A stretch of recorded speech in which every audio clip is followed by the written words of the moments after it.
요한복음 4장 23절, 24절.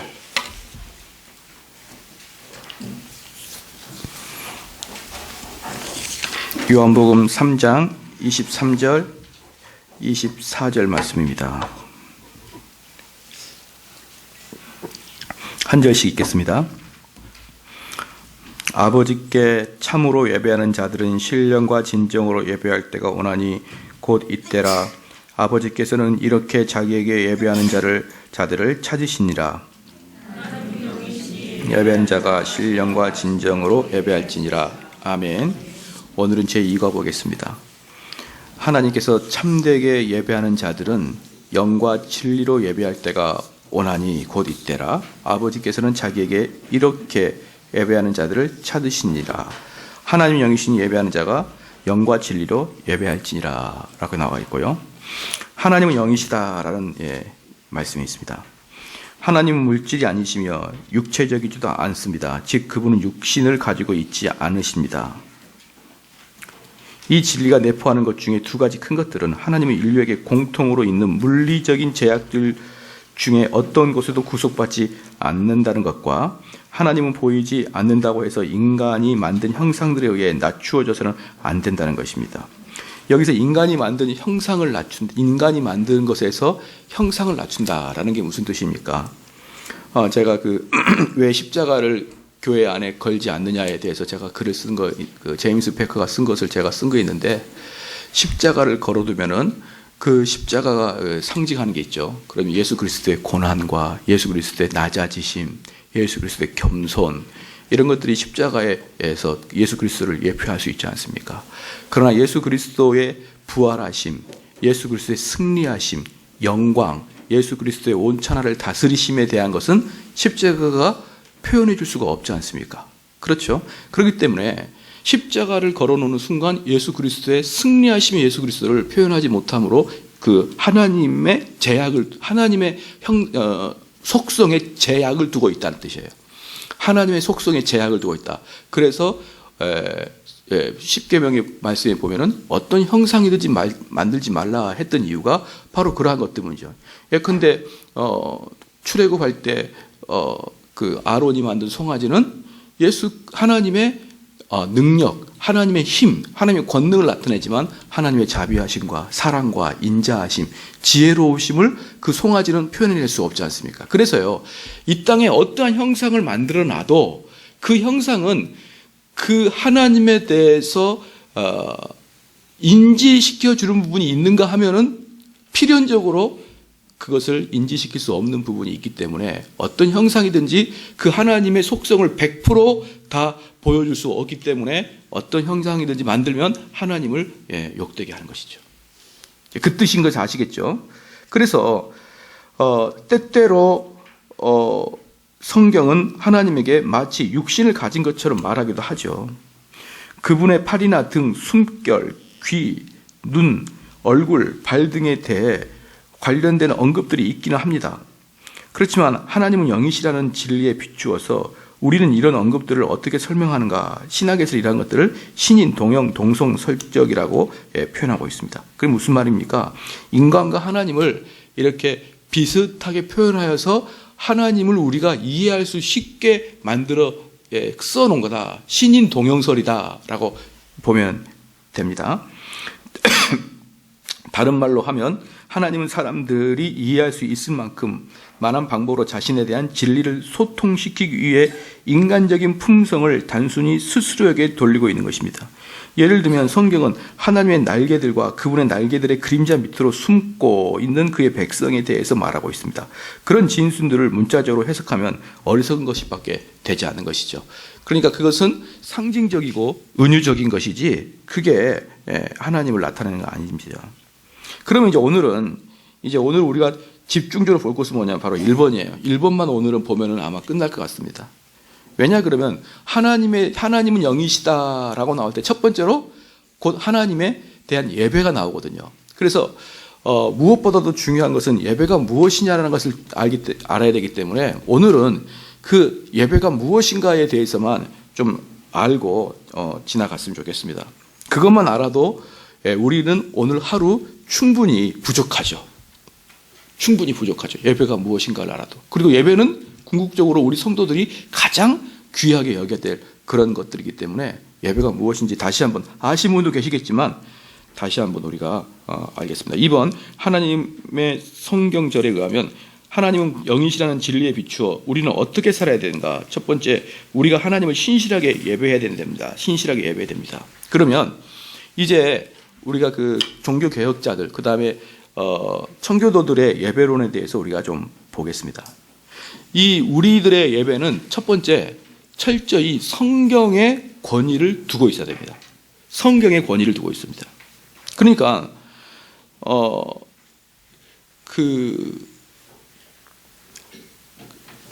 어떤 분이 이제 그 루터 아니죠, 감리교 계통의 집을 이제 놀러 간 거예요. 미국에. 우리 한국 사람인데 거기 방문한 데가 감리교 계통의 집이에요. 여러분, 감리교도들은 구원을 받습니까? 못 받습니까?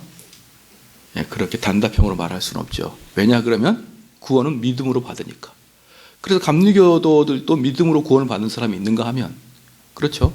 장로교 안에서도 여전히 그 믿음이 없는 사람이 얼마나 있지. 그 사람이 교파의 관계, 그 사람이 장로교에 들어와 있다고 해서 그 사람이 구원받는 게 아니고요. 그 사람이 감리교에 갔다고 해서 구원 못 받는 게 아니고 그 사람의 마음속에 여전히 믿음의 은혜의 교리가 있느냐, 믿음의 원리가 있느냐, 이것으로 그들은 구원받는 거예요. 믿음으로 구원받는데, 그래서 이제 그 참된 성도들은 그가 감리교에 있을지라도 그 설교에 대해서 만약에 그분이 참된 감리교적 관점의 설교를 한다 그러면 못 듣겠죠. 이건 아닌 것 같은데라고 하면서 아마 다른 방면으로 은혜를 받고 있을 거예요. 그런데 우리는 그 부분을 모르니까, 오묘한 것은 하나님의 영역이기 때문에 우리가 알지 못하니까. 그런데 이제 제가 아는 분이 목사님이 미국을 가서 초대받아서 감리교직 가니까 이제 그 집에서 이제 잠을 잤죠. 그래서 잠을 잤는데 베개에 이렇게 수가 놓여졌습니다. 수가. 뭐가 놓여있냐면 크리스찬의 심장에는 칼빈주의가 새겨져 있다. 이런 그 문구가 이렇게 베개에다 이렇게 써 있는 것이. 이게 무슨 말이냐면 정말 믿음을 잘 알고 정말 성경을 잘 알고 정말 신앙인들은 오직 은혜로 구원받는다는 것을 안다 이 말이에요. 거기서 칼빈주의적 관점이 심장 안에 새겨져 있다 이 말은 칼빈주의가 새겨져 있다는 게 아니고 뭐예요? 은혜로 구원받는다가 새겨져 있다 이 말이에요. 근데 여기 비해서 감리교는 뭡니까? 감리교 또 이렇게 모른 척 하시죠. 그렇죠? 우리가 모른 척 하니까 제가 또 아는 척을 해드려야 되죠. 왜 감리교가 우리가 어려움을 겪을 수밖에 없느냐? 칼빈주의는 오직 은혜로 구원을 받는다고 칼빈이 이야기하거든요. 그럼 이제 알미니아는 뭐라 그러냐면 이게 아주 재밌는 건데요. 우리 주님이 모든 사람을 위해서 돌아갔다고 생각해요. 모든 사람, 전 인류의 모든 사람을 위해서 우리 예수님이 돌아가셨다. 그러니까 구원의 어떤 구원의 뭐라 할까요? 구원의 범위는요 어디까지일까요? 온 세상 사람이에요. 온 세상 사람. 구원의 범위는 온 세상. 구원의 범위는 온 세상이에요. 그런데 그래서 모든 사람에게 하나님께서는 그 구원을 받아들일 수 있는 자유의지를 주신 거예요. 그래서 온 세상에게 구원을 줬는데 그것을 자기 스스로가 내가 구원을 받겠습니다. 구원을 수납합니다. 구원을 수납하기로 다짐합니다. 나는 구원을 받기로 구원을 받고 싶습니다. 이런 사람이면 나는 구원을 받고 싶습니다. 나는 구원을 받기로 원합니다. 이렇게 하면은 구원이 이루어진다는 것이죠. 자, 이 칼빈주의 여기서 가장 큰 문제는 뭐냐 그러면은 예수 그리스도께서 온 세상 사람을 위해서 돌아가신 게 아니라 자기가 선택한 사람, 하나님이 선택한 사람만 위해서 돌아가셨고 그 사람들은 모두 구원하신다라는 게 칼빈주의 예정론이고 선택설이고요. 알미니안 사람들의 보편 구원론이라고 하거든. 보편 구원론. 예수 그리스도가 온 세상 사람을 위해서 죽었고 그 예수 그리스도의 죽음의 공로는 모든 사람이 벌쳐졌는데 내가 예수 그리스도를 믿기를 소원합니다. 내가 믿기를 간곡하게 원합니다. 라고 하면은 그 구원이 그 사람이 얘기하는 거예요. 그럼 여기서 알미니안 사람들이 왜 이 칼빈주의를 못 받아들이냐 그러면은 이것은 너무나 하나님이 잔인해 보이거든요. 어떤 사람 만들어 놓고 영원한 지옥, 어떤 사람 만들어 놓고 영원한 천국. 이건 너무 잔인한 거 아니냐. 그러니까 하나님은 잔인하지 않고 선하시니까 온 세상 사람에게 구원을 주고, 자기가 선택해서 어차피 안 갈 사람은 자기가 선택해서 지옥 가는 거 합리적이지 않느냐. 근데 여기는 뭐가 빠지는 것이죠? 예수 그리스도의 하나님의 전지하심과 하나님 전능하심이 빠진 거죠. 자기가 구원을 시키고 싶어도, 하나님 구원을 시키고 싶어도 뭘 못하는 겁니까?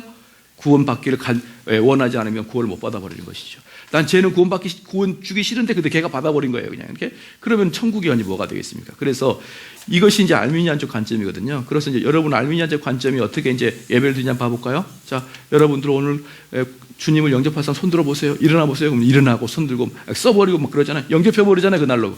그 순간. 그러니까 그러한 것들이 알미니안적이다. 그러니 이러한들은 뭡니까? 이것은 오직 은혜로 받지만 이건 궁극적으로 결국 뭐예요? 자기가 구원을 받겠다고 손들고 자기가 구원받겠다고 적극적인 표현을 하고 이런 사람에게 구원이 가기 때문에 결국 구원이 마지막에 인간의 손에 달려있다. 이렇게 표현하는 게 알미니안입니다. 그래서 우리는 이제 이 예배가 성경의 유일한 성경의 권위를 두고 있다는 무슨 말이냐면 루터는 이렇게 말했습니다. 루터는 성경이 무엇이냐? 성경은 믿음을 이끌어내는 신뢰하는 책이다 이렇게 써요. 성경이란 무엇이냐? 믿음을 이끌어내는 책이다. 믿음을 이끌어내는 책이다. 그러니까 이 성경, 루터가 보기에 이 성경은 저기 뭘까요? 도구예요, 도구. 믿음을 이끌어내는 도구야. 그러니까 그 도구는 완벽할 필요는 없는 겁니다. 그래서 루터가 말하기를 성경에서 금지가 되지 않는 것은 교회 전통에서 허락할 수 있다라고 이야기하는 것이죠. 성경에서 금지가 되지 않는 것은. 근데 여기에 비해서 칼빈은 뭐냐면 성경이 하나님의 법으로 교회와 국가를 지배하고 통치할 수 있다. 그러니까 루터가 말하되 성경은 믿음을 구원을 끄집어내는 도구인 반면에 칼빈은 성경은 하나님의 법으로서 모든 걸 특별히 교회를 다스리는 그 지배적인 도구다라고 이야기하거든요. 그러므로 칼빈은 뭐라고 이야기하냐면 하나님 자신이 명하시지 않는 것을 금하신다. 무슨 말입니까? 성경이 말씀하고 있는 것만 예배에 사용하는 것이고, 마틴 루터 같은 경우는 뭐라고 하냐면 성경에서 금하지 않는 것은 예배에서 사용할 수 있다라고 이야기하는 거예요.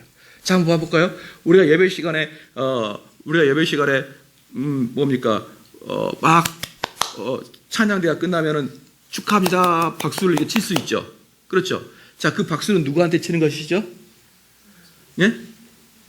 사람들은 하나님께 영광의 박수를 칩시다 이렇게 치는 거예요. 뭔 하나님께 영광을 박수 칩니까? 그 찬양대 열심히 했다고 박수 치는 거예요. 한 두세 번은 하나님께 영광을 치죠. 나중에 습관적으로 고생했다 이렇게 치는 거예요.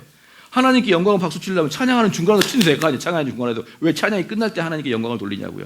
그것은 사람에게 돌리지 않습니다. 그런데 그거 하지 말라고 성경에 있습니까? 없습니까? 없죠. 그럼 루터라는 하는 거예요.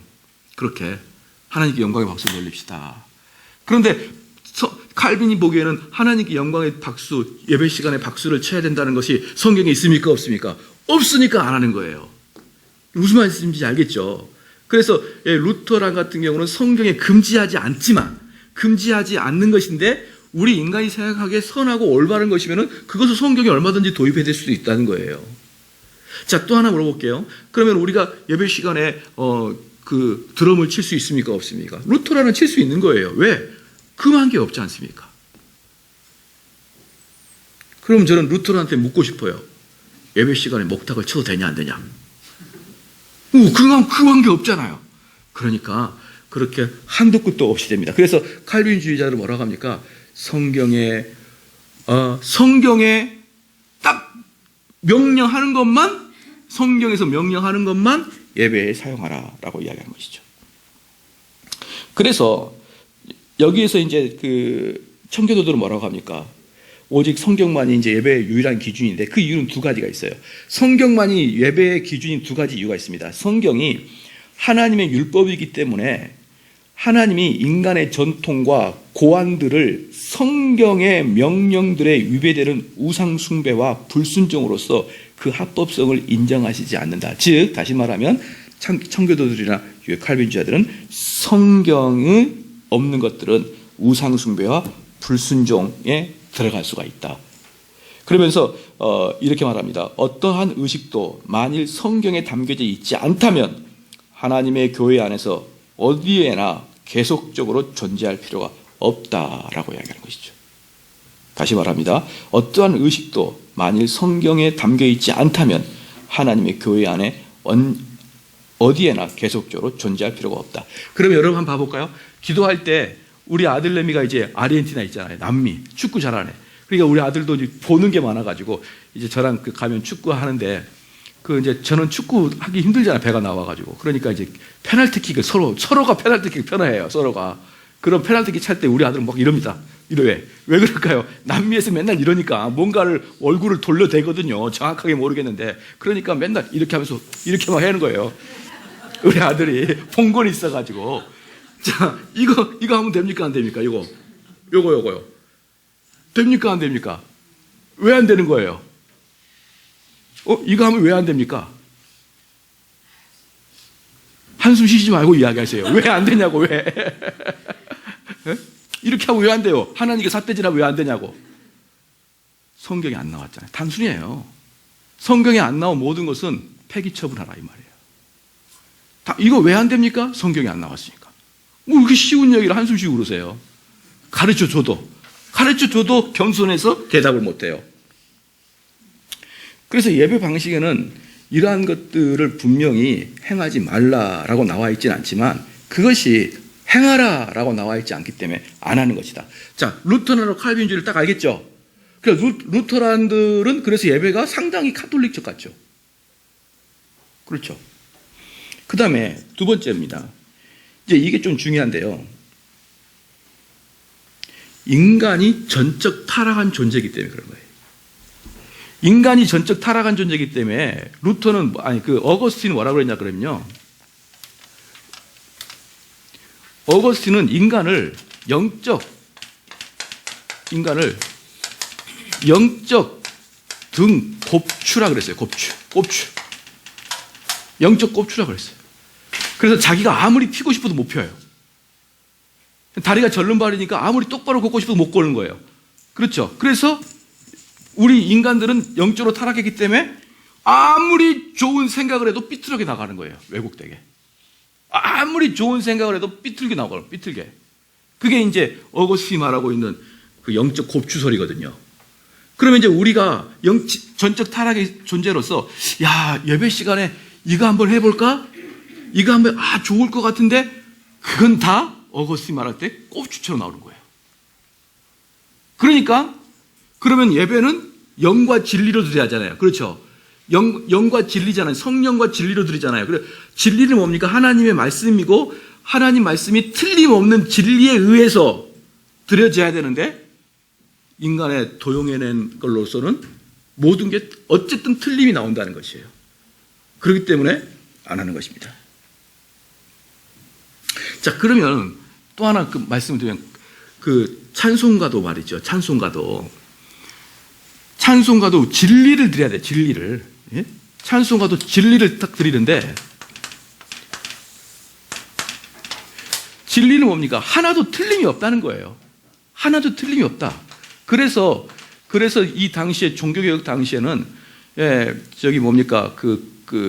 로마 카톨릭에서는 그레고리안 찬트를 불렀어요. 그레고리안 찬트가 뭔지 모르면 인터넷을 찾아보면 되고요.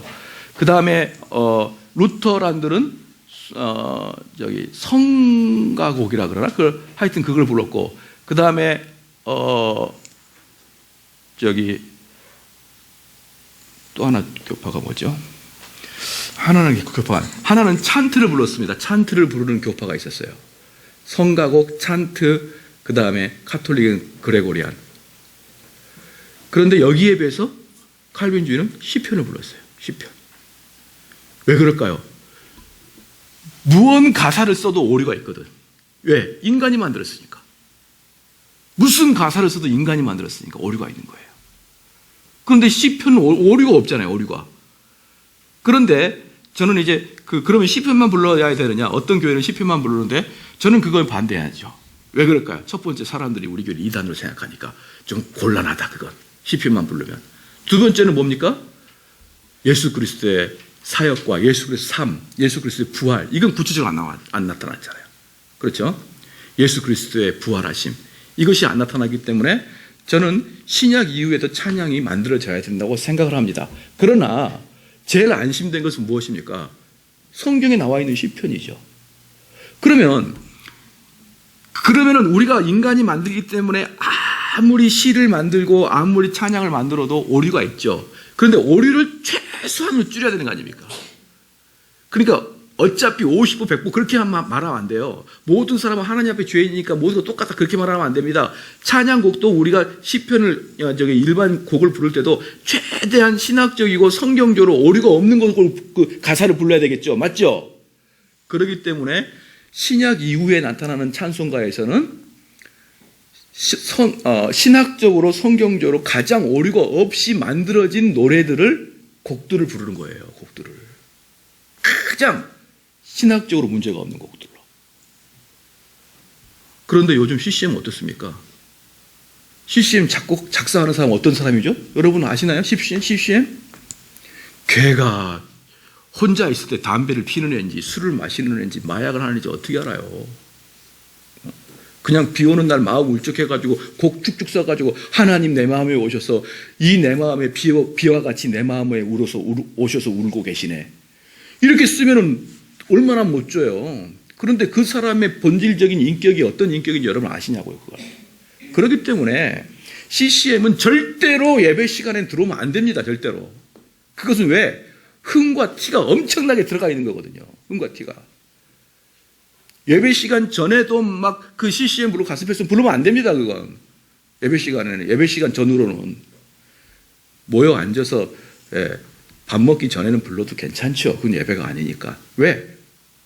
기독교 유행가잖아. CCM은. 유행이 지나면 안 부르잖아요. 그렇기 때문에 기독교 유행가예요. 그렇기 때문에 CCM은 예배 시간에 절대로 도용할 수 없고 찬송가 중에도 성경적으로 신학적으로 흠이 없고 확실한 목사님에 의해서 만들어진 찬양 가사가 되어 있는 그리고 100년 200년 전에 만들어진 그런 노래는 그나마 안심이죠. 시편에 비해서는 아직 아니지만. 그런데 현대인들이 만들어놓은 그 찬송가 가사는 안 됩니다. 여의도에 있는 큰 교회 목사님이 만들어놓은 찬송가가 이 새로운 찬송가에 들어갔는데 그분의 말로가 어떻습니까? 그분의 말로가 감옥을 왔다 갔다 하는 신분의 찬송가를 부르고 있어야 되겠느냐 이 말이에요. 큰일 납니다, 여러분. 그러니까 바로 그런 예배가 신령과 진정으로 갖춰진 예배가 아닌 거예요. 신령과 진정으로 갖춰진 예배들은 최소한의 오류를 줄여나가는 겁니다. 줄여나가는 거예요. 아시겠죠? 여러분 출애굽할 때 어떻게 했습니까? 최소한의 오류가 없는 흠없고 말끔한 양을 바치잖아요. 1년 된 양을. 그렇기 때문에 그게 제사의 기본이고 예배의 기본 아닙니까? 예배를 드릴 최소한의 흠없는 걸 드려야 되는 것이죠. 그래서 우리가 왜 성경에 나와 있는 것만을 하게 됩니까?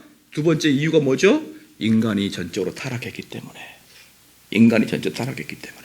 아시겠죠? 이건 제 말이 아니고 청교도들 말입니다. 인간들 중에 아주 고상한 자들이 있어요. 사람들 중에 아주 도덕적으로 훌륭한 사람들, 누가 봐도 아주 깨끗한 자들이 있습니다. 근데 그 사람이 그리스찬이 아니에요. 근데 그 사람들이 교회 안 다닙니다. 그럴 때 청교도들은 그들을 어떻게 봤느냐? 반질반질한 벌레로 봤어요. 반질반질한 벌레. 예. 여러분들 가끔 영양가 좋은 바퀴벌레 보이잖아요. 반질반질하고. 근데 얘가 밥 못 먹으면 비실비실한 바퀴벌레예요. 그러니까 도덕적으로 타락한 자들은 비실비실한 바퀴벌레예요. 도덕적으로 깨끗한 자는 반짝반짝한 바퀴벌레입니다. 그게 바로 개혁주의가 보는 인간론이에요. 그게 교회를 다니지 않고 그게 그리스도를 섬기지 않는 인간을 뭘로 봤느냐? 하나의 바퀴벌레로 봤단 말이에요. 왜 그렇습니까? 여러분이 구원받지 못하면 바퀴벌레보다 더 민망한 존재가 되는 겁니다. 바퀴벌레는 죽으면 어떻게 되는 거예요? 깨끗이 사라집니다. 근데 우리가 구원받지 못하면 영원한 지옥에 떨어지는 거예요. 그래서 우리가 구원받지 못한 자는 바퀴벌레보다 더 험악한 인생이다라고 표현하고 있습니다. 왜 그럴까요? 인간의 전적 타락 때문에. 그러면은 인간의 전적 타락했고 우리가 비록 구원받았지만 우리도 여전히 타락한 존재가 아니겠습니까? 그렇기 때문에 인간이 구하는 예배는 일체 들어올 수 없다. 동의하시죠? 예. 그런데 인간이 교만하고 오만하여 그걸 또 자기들이 그걸 깨끗이 잊어요. 제가 옛날에 한번 그랬습니다. 여기 앞에서 제가 여러 번 몇 번 말씀드리지만 여기 앞에서 설교하는 거, 여기 앞에서 사람들이 인도하는 것은 어떤 유혹에 빠진다 그랬습니까? 교만한 유혹에 빠지죠. 어떤 교만한 유혹입니까? 좀 더 구체적으로. 예? 하지 말고 구체적으로 시작. 인기 그렇죠. 어떤 인기나 교만이나 좀 더 구체적으로 하나님께 올라가야 될 영광을 내가 딱 중간에 가로채는 거예요. 하나님께 올라갈 영광을. 그러니까 우리 성도들이 설교가 딱 끝나면 야, 목사님 설교 잘하신다. 왜 이렇게 목사님 아는 게 많으셔? 이렇게 목사님을 찬양하고 돌아가는 거예요. 목사님을 찬양하고. 이 목사님이 딱 강의가 끝나고 설교 끝나고 야, 우리 하나님 위대하시다. 이게 아니고. 그렇죠. 그러니까 옛날에 그런 말이 있습니다. D.L. 무디가 설교를 끝나고 나면 사람들이 D.L. 무디가 엄청 설교를 잘한다고 D.L. 무디 찬사를 올리는데 스펄전이 설교를 하고 나면은 하나님은 위대하시다 그렇게 이야기하는 거예요. 그렇죠. 그래서 이제 이 앞에서 이야기하는 사람들은 뭐 합니까? 저도 전적 타락한 존재니까 그 영광을 제가 중간에 딱목 닫고 가로챌 수가 있다 이 말이에요.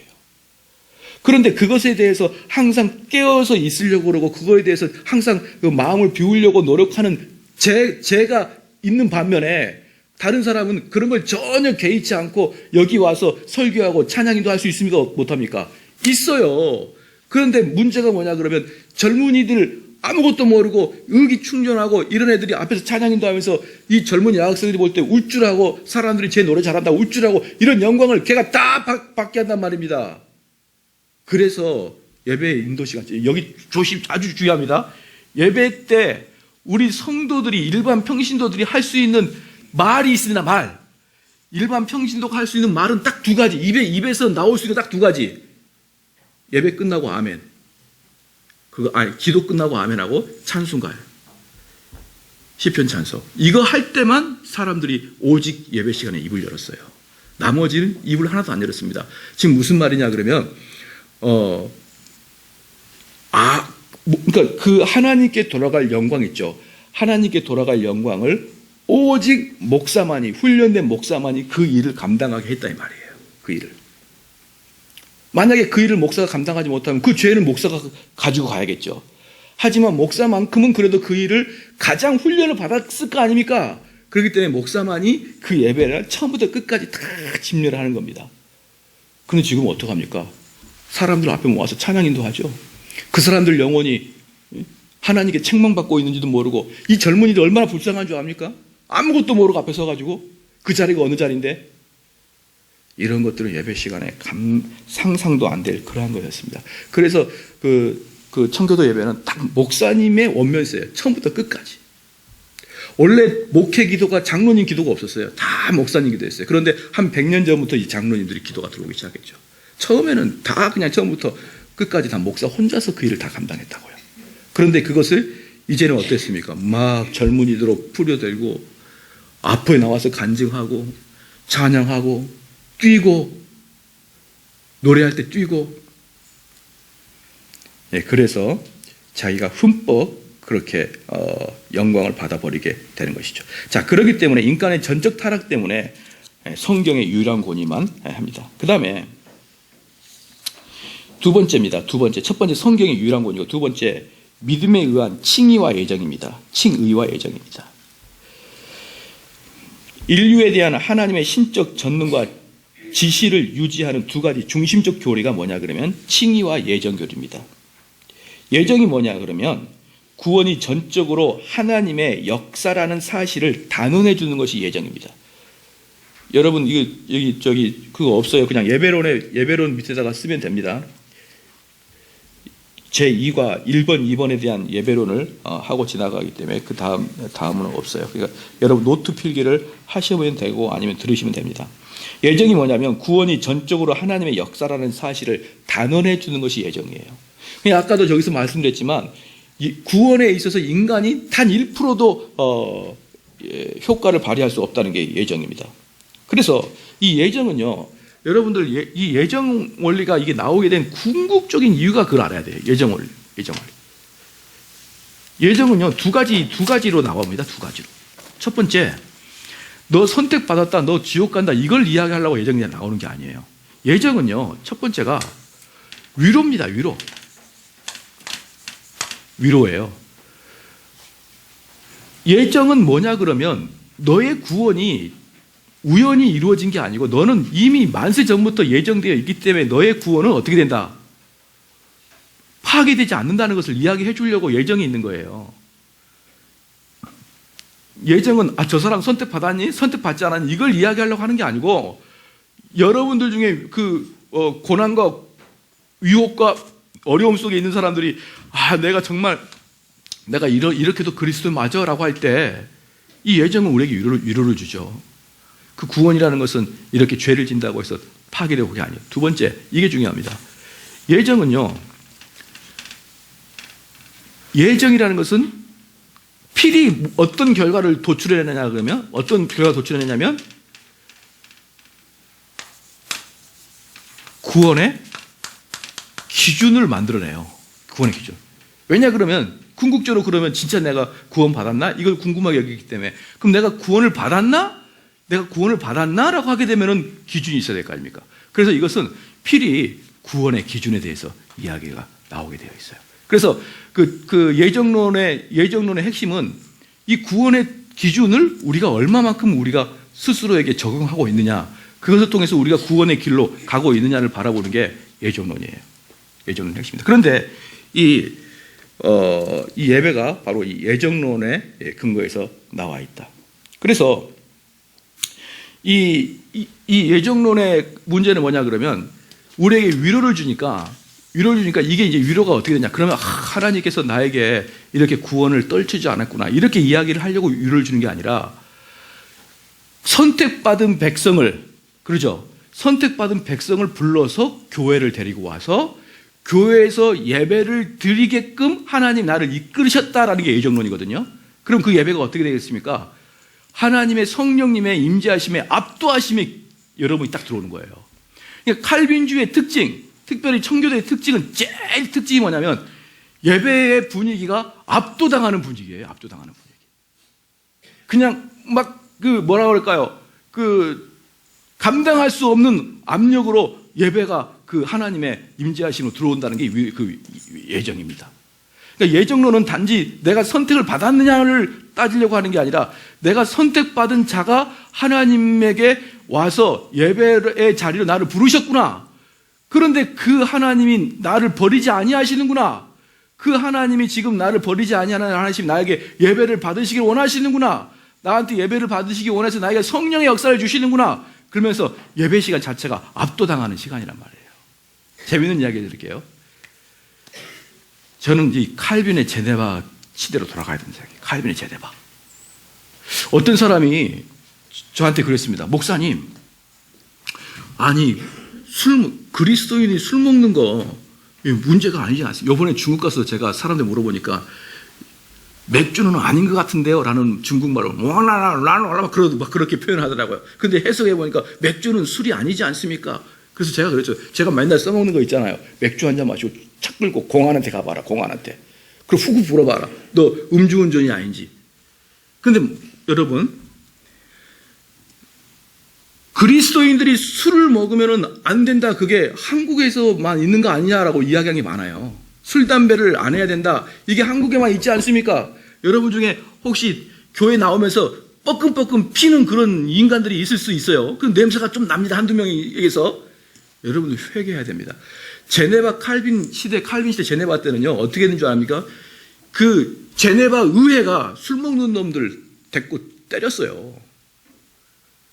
안 믿으신가 모른데, 제네바 의회가 칼빈이 전체가 그 제네바를 그 믿음의 공동체로 만들었잖아요. 그러니까 제네바 의회 자체가 다 칼빈이 그 사역하는 교회 장로고 다 그랬습니다. 그때는 장로님이 어떤 분이 장로님이었냐면요. 지금 것처럼 뭐 우리가 하는 게 아니라 장로님은 딱 두 가지 조건이 필요합니다. 장로는 기도를 열심히 하고 그 다음에 의회 의원이에요.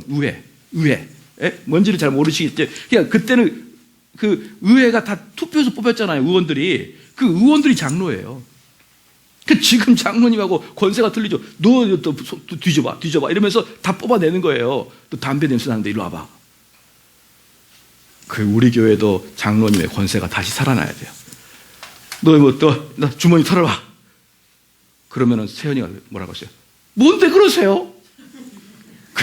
제네바는 그게 안 통해요. 털어라. 나 장로다. 그러면 다 털어놔야 돼. 할렐루야.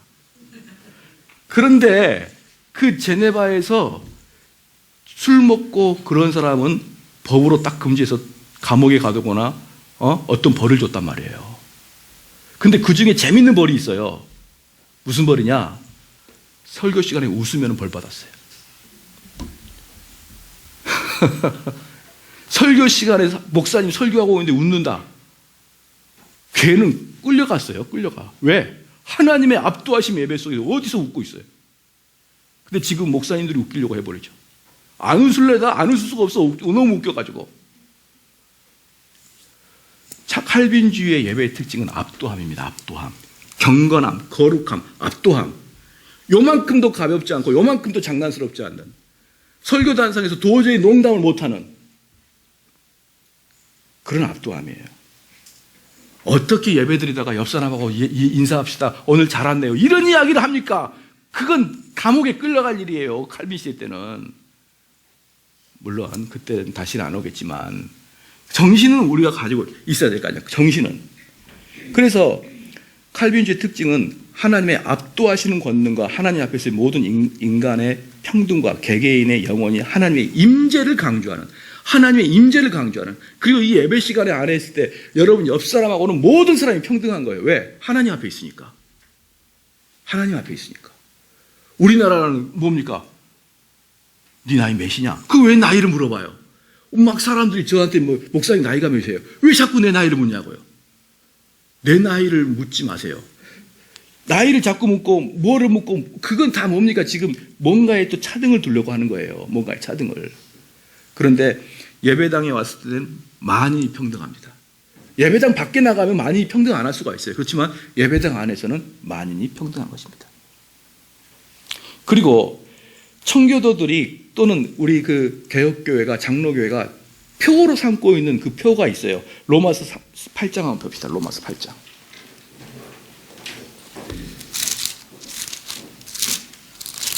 로마서 8장 31절.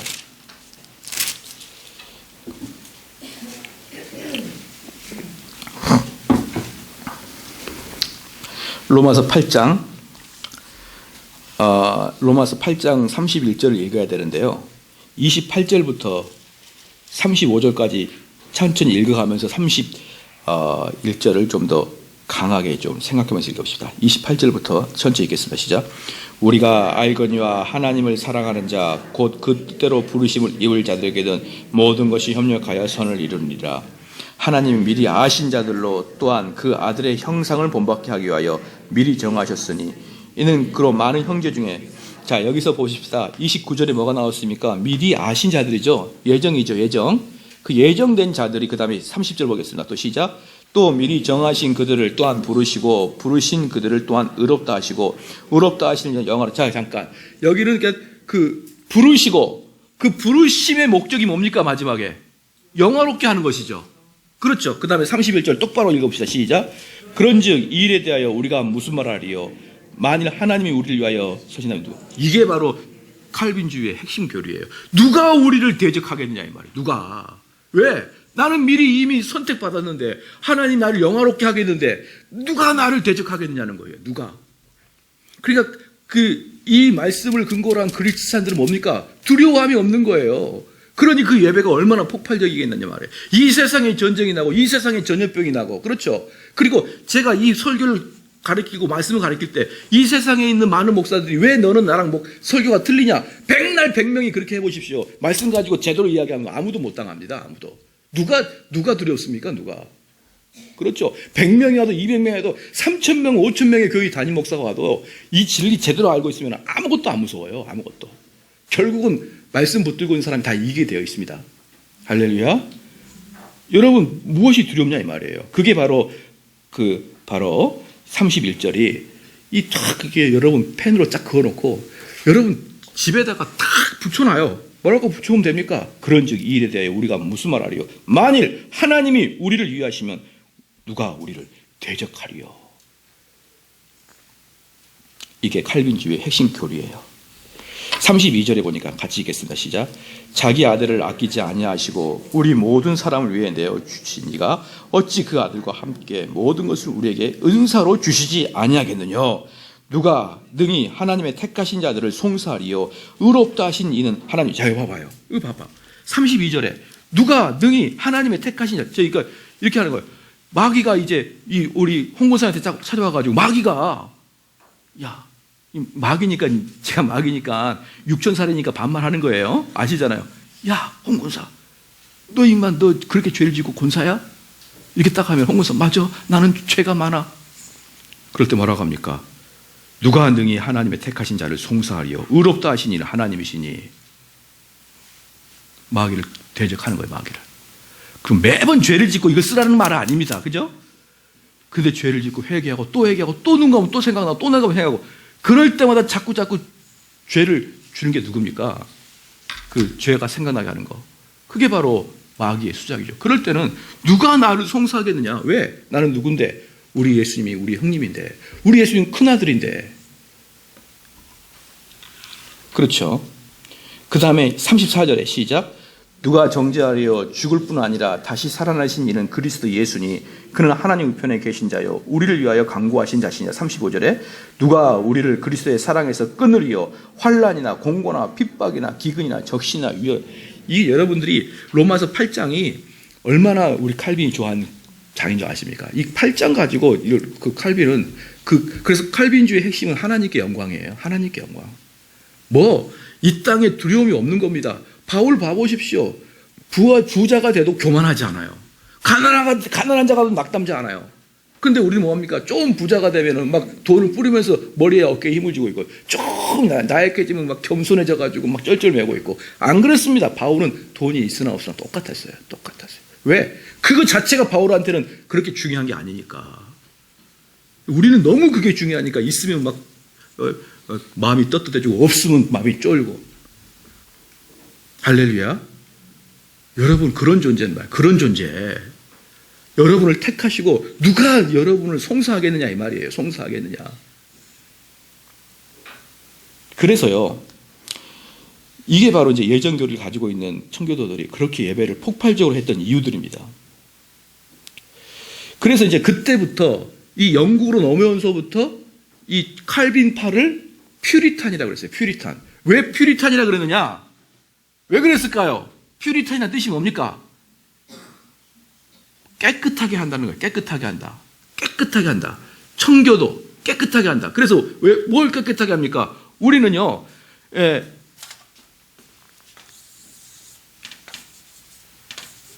이렇게 써 있어요. 뭐냐 이게?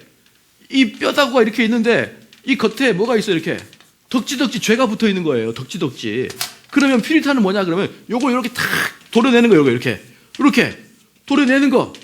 그러니까 무슨 말이냐? 우리의 삶에 있어서도 잘못된 것을 탁 하나님 말씀 도려내는 것이고, 예배 방법에서도 잘못된 것 전통으로 우리가 해왔습니다. 그거 필요 없어요. 우리가 옛날부터 이건 해왔는데요. 아무 필요 없는 거예요. 성경에서 있습니까? 없습니까? 없으면 도려내는 거예요. 그래서 예배가 없는 것을, 성경에 없는 것을 도려낸다고 해서 퓨리탄이라고 부른 거예요. 퓨리탄이라고. 그들의 삶과 그들의 예배에서 성경적이지 않는 것들을 도려내는 거. 그걸 퓨리탄이에요. 그러니까 목사님 이번에 우리 예배 때 이거 한번 넣어볼까요? 이게 어디 있습니까? 이게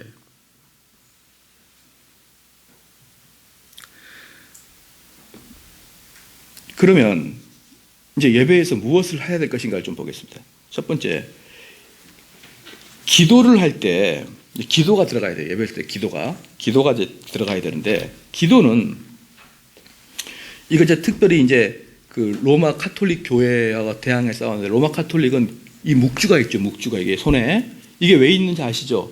뭐 한 바퀴 돌리면은 뭐 12번인가 하면 딱 한 바퀴 돌잖아요. 그럼 뭐 합니까? 돌면서 뭐 해요? 한 바퀴? 주기도문 외우는 거예요. 주기도문. 12번 외우면은 뭐가 됩니까? 한 바퀴 돌았어요. 또 뭐 24번 두 바퀴. 그렇게 해서 주기도문을 그렇게 외우거나. 두 번째, 그들한테는 공적인 기도문이 있었습니다. 공적인 기도문. 그러니까 그들의 기도는 뭡니까? 그냥 암송하고 외우는 거예요. 암송하고 외우는 거. 네, 한번 볼게요. 고린도전서 14장 보겠습니다. 고린도전서 14장.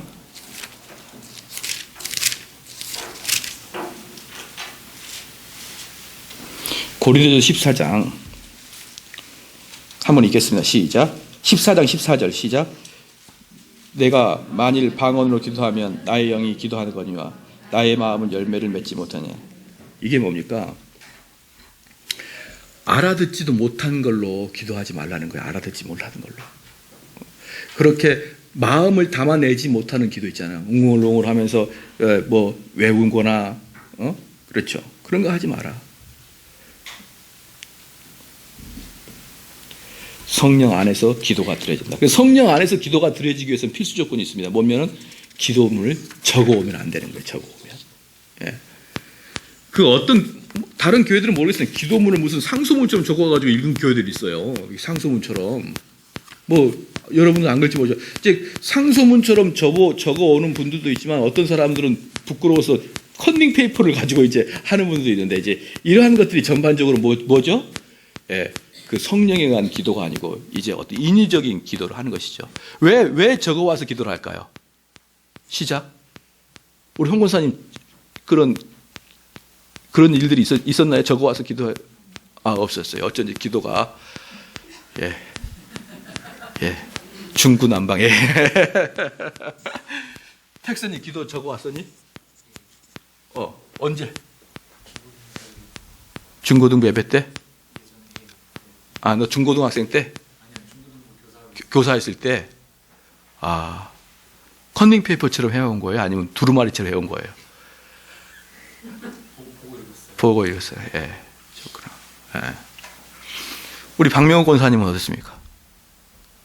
박명호 권사님은 뭐, 아무것도 없어도 10분을 해버리니까 안조가 되겠죠. 왜 적어온 줄 아십니까? 사람들한테 잘 보이려고. 틀렸나요? 사람들이 듣기에 민망하지 않게. 그것 때문에 적어온 거 아니? 또 다른 이유가 있나요? 이야기 한번 해보세요. 다른 이유. 예. 중원보원 안 하려고. 본예배에서. 그러니까 권사님 안 시키고 장로님 안 시키죠. 그런 것도 있겠죠. 그런데 대체적으로 다른 사람이 내가 그냥 기도하면 부끄러우니까 어떤 사람은 제가 분명히 이야기했거든요. 기도할 때 혼내지 말라고. 근데 기도할 때 혼을 내요. 우리 교회 청년들을 담배 안 피게 해주시고. 지금 누구한테 하고 있는 겁니까? 사람 들으라고 하고 있는 거예요. 사람 들으라고. 기도할 때 그렇게 하지 마십시오. 기도할 때 여러분들 얼마나 많은 사람이 기도할 때 허황되게 하는 줄 아십니까? 사람들 들으라고 하죠. 사람들 이거 들으면 민망하면 어떡하냐. 또 사람들 교훈할 때, 설교할 때 교훈하는데 기도할 때 교훈하죠. 이러면서 기도를 하나님께 올리는 게 아니라 사람한테 쏟아내는 경우가 너무 많다는 거예요. 너무. 여러분, 그래서 기도는요, 특별히 청교도들의 기도는 성령에 충만한 기도입니다. 그래서 성령에 충만한 기도는 그래요. 때로는 적어볼 수도 있겠죠. 주원부원 안 하기 위해서. 그런데 형식적인 기도라든지 하나님께 드리지 아니하는 사람 들으라고 하는 기도라든지 교훈적인 기도라든지. 기도는 교훈적인 기도가 아니에요. 왜 하나님께 드리는데 하나님을 교훈시키냐 이 말이에요. 내가 누군데 하나님을 교훈시키냐 이 말입니까? 그런 건 아니에요. 그런 건 아닙니다. 아시겠죠? 좀 그러네요. 아시겠습니까? 예. 그래서 기도도 사실은 어떤 겁니까? 대단히 전문성을 요구하는 거예요. 기도도 아무나 하다 보면 거의 또 기도랑 전혀 상관없는 것이 되고 마는 거예요. 한번 볼까요? 자, 봅시다. 제가 좀 있으면 찬송가 나오는데 찬송가 음악을 봐봅시다. 음악을 보면은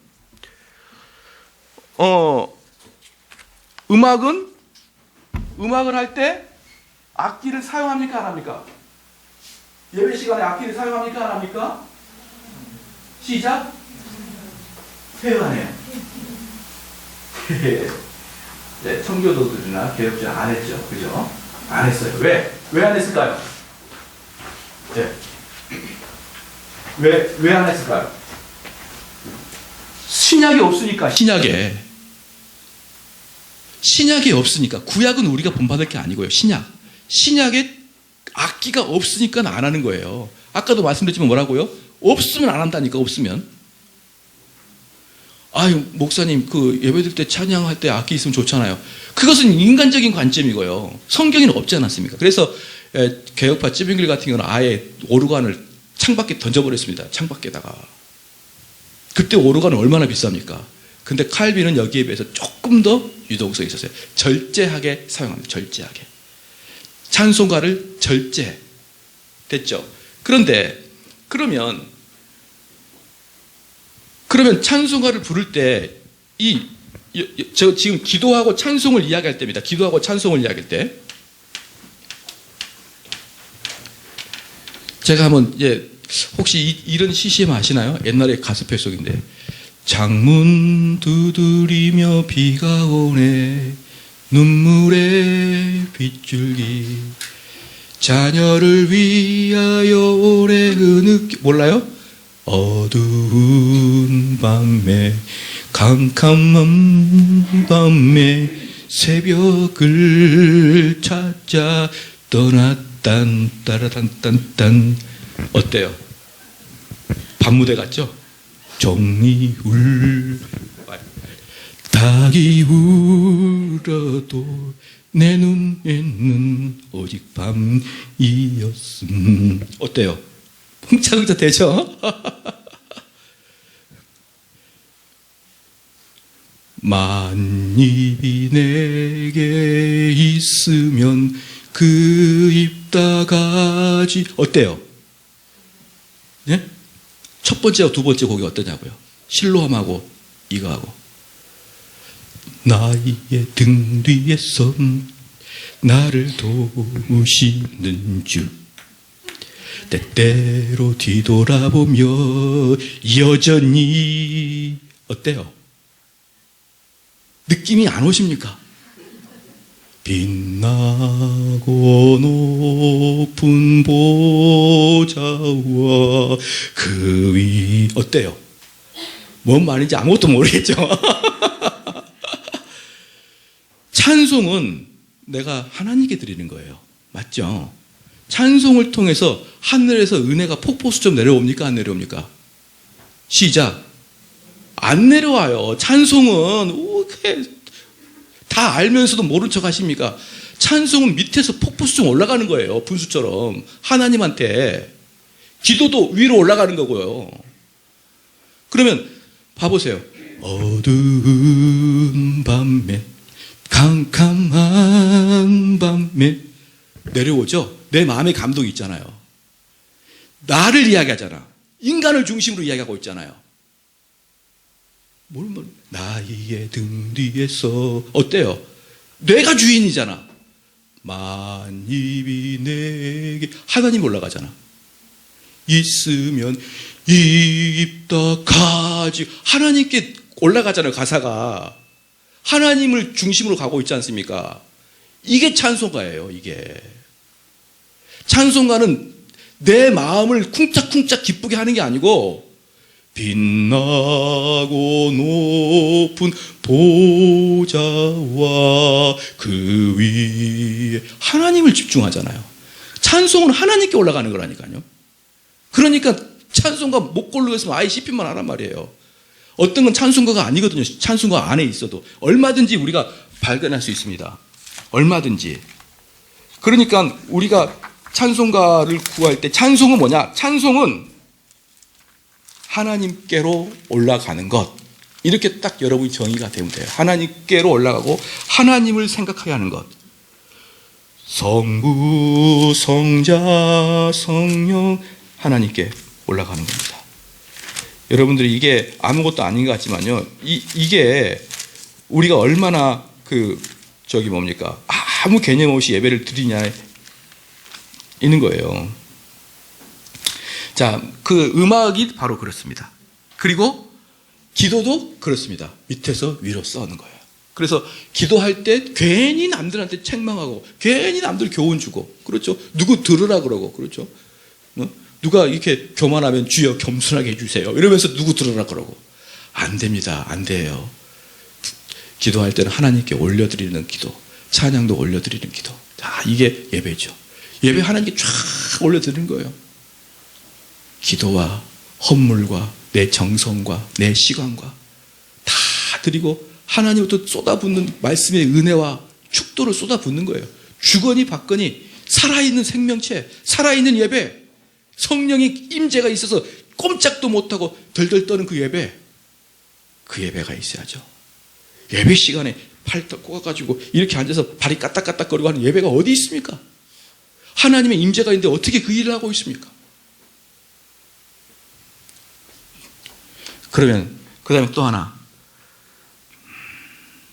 검소함이 특징입니다. 검소함. 청교도 예배당의 특징은 검소함입니다. 뭐 이것저것 붙여놓으면 안 됩니다. 청교도한테는.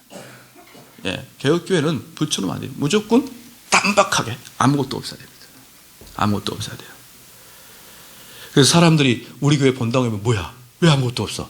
아무것도 없어야 돼. 그렇죠? 그래서 스테인 글라스 있죠? 스테인 글라스 그런 거 하지 말고, 예, 그런 것을 로마 카톨릭적 화려함이, 예, 여러분들 그 교회에다가 그 옛날에 뭡니까 르네상스 시대 이후에 종교개혁 시대 이전에 뭡니까 교회에다가 뭘 했어요?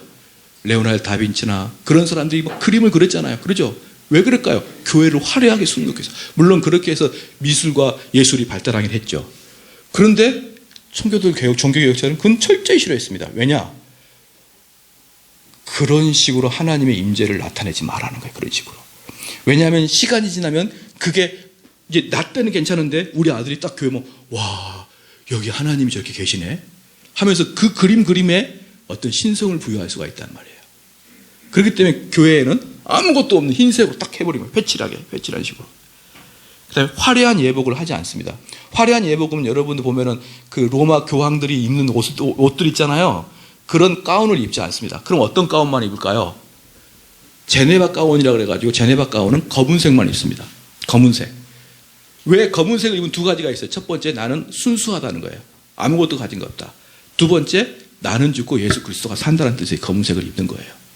그래서 그들은 엄청나게 싸웠습니다. 나중에 영국 국교회하고 싸울 때 영국 국교회에서는 그 화려한 가운을 입어라 이렇게 얘기했는데 청교도는 끝까지 검은색.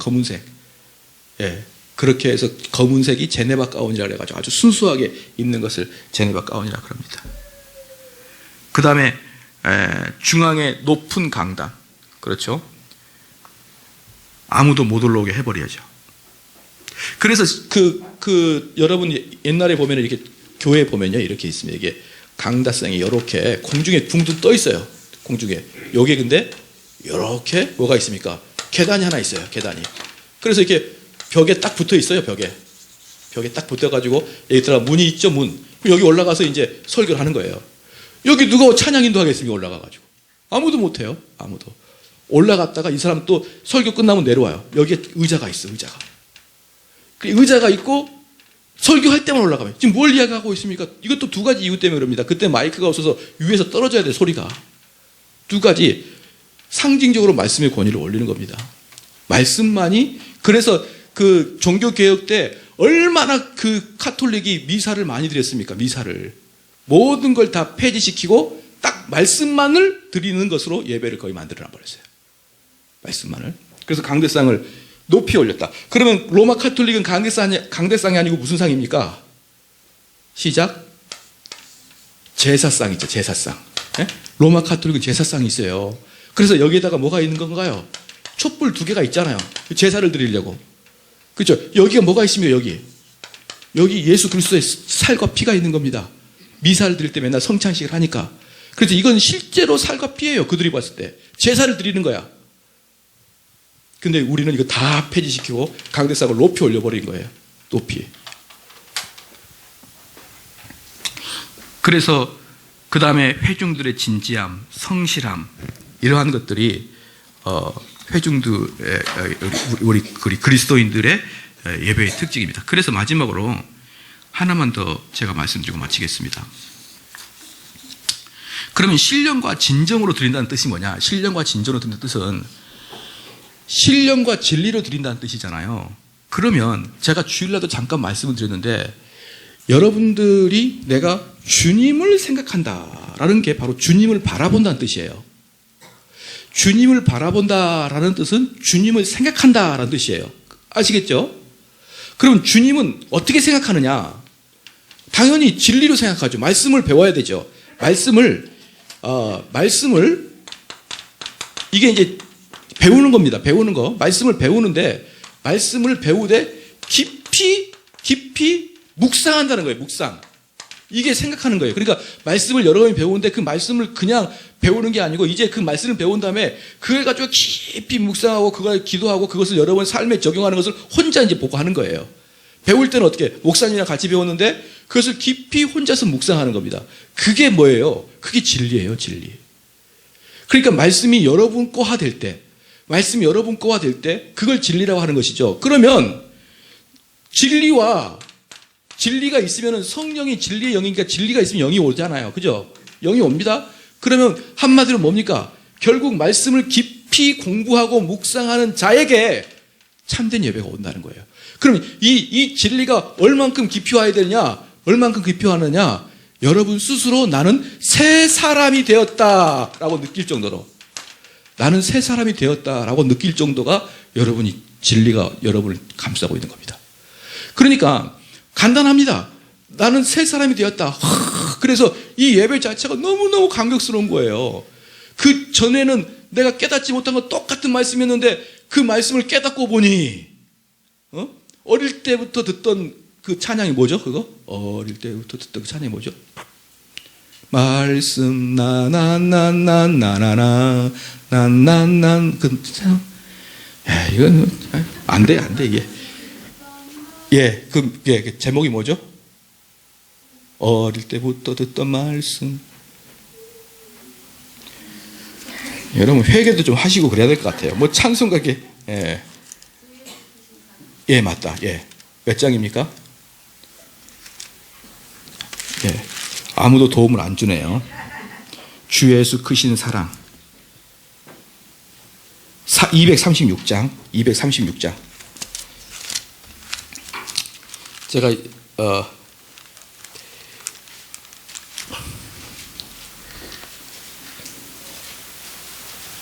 자, 이거 보면요. 평생에 듣던 말씀 또 들려주시니. 평생 들었는데 또 들어도 또 깨달아져요. 또. 그게 여러분 이게 신비예요. 신비. 그래서 우리는 이 말씀이 듣고 또 듣고 제가 말씀을 드려볼게요. 세상적인 강의는 두 번 하면은 알고 세 번 하면 지겹습니다. 그런데 복음은 해도 안 지겨워요. 왜? 영의 양식이니까. 밥이니까. 밥을 언제까지 먹나요? 숟가락 놓는다 이 뜻이 뭐예요? 너 숟가락 놓아볼래? 이러면 뭐예요? 그건 폭력배가 주로 하는 얘기거든요. 그렇기 때문에 영의 양식이기 때문에 먹어도 질리지 않는 게 복음이에요. 그런데 여러분이 설교 들을 때 나 저 이야기 안다. 저 이야기 목사님 했다. 또 한다. 이렇게 자꾸 들려지잖아요. 그거 바로 복음의 본질에서 벗어난 설교예요. 복음은요. 또 해도 또 재밌어요. 또 맛있어요. 왜? 평생에 듣던 말씀을 또 들려줘도 감사하거든요. 또 들려줘도. 우리 한번 찬양 한번 하고 잠깐만 더 하고 마치겠습니다. 찬송하면 쳐주십시오. 236장. 이 찬송을 할 때 특별히 여러분들 화음을 넣어주셔야 돼요. 화음. 꼭 간곡하게 목사님 저는 화음을 못 넣는데요. 회개하는 마음으로 성간에 다시 들어가세요. 3년을 배운 다음에 화음 좀 넣으세요. 좀. 우리 홍 권사님은 서당계 40년 50년이니까 거의 화음을 잘 낼 거예요. 한번 해봅시다.